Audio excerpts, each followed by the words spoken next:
नमस्ते। आज हम समझेंगे भारतीय संविधान का भाग 1 यानी संघ और उसका राज्य क्षेत्र। एक बहुत ही अहम सवाल है, क्या भारत का कोई राज्य देश से अलग हो सकता है? इसका जवाब अनुच्छेद 1 से 4 में छिपा है। अनुच्छेद 1 कहता है, इंडिया जो कि भारत है, राज्यों का एक संघ होगा। पर इस राज्यों का संघ का मतलब क्या है? इसके दो मतलब हैं। पहला, देश के दो नाम हैं, इंडिया और भारत। और दूसरा, ये संघ किसी एग्रीमेंट का नतीजा नहीं है। इसी वजह से भारत एक यूनियन है, फेडरेशन नहीं। यहाँ किसी भी राज्य को संघ से अलग होने का अधिकार नहीं है। इसे यूं भी कहते हैं, भारत विनाशी राज्यों का एक अविनाशी संघ है। मतलब देश हमेशा रहेगा, पर राज्यों की सीमाएं बदल सकती हैं।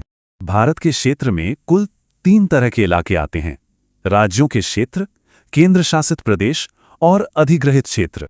जैसे उत्तर प्रदेश एक राज्य है, लद्दाख एक केंद्र शासित प्रदेश और सिक्किम पहले एक अधिग्रहित क्षेत्र था। तो भारत के इस राजनीतिक नक्शे को बदलने की शक्ति किसके पास है? जवाब है संसद। ये शक्ति मिलती है अनुच्छेद 2 और 3 से। दोनों में एक बड़ा फर्क है जिसे समझना जरूरी है। अनुच्छेद 2 बाहरी क्षेत्रों को भारत में शामिल करने की शक्ति देता है, जैसा सिक्किम के मामले में हुआ था। वहीं अनुच्छेद 3 देश के अंदरूनी नक्शे में बदलाव की शक्ति देता है, जैसे तेलंगाना का बनना। और इन बदलावों के लिए किसी खास प्रक्रिया की जरूरत नहीं, संसद इन्हें साधारण बहुमत से पास कर सकती है। ये परीक्षा के लिए बहुत जरूरी है। ऐसे कानून अनुच्छेद 368 के तहत संविधान संशोधन नहीं माने जाते।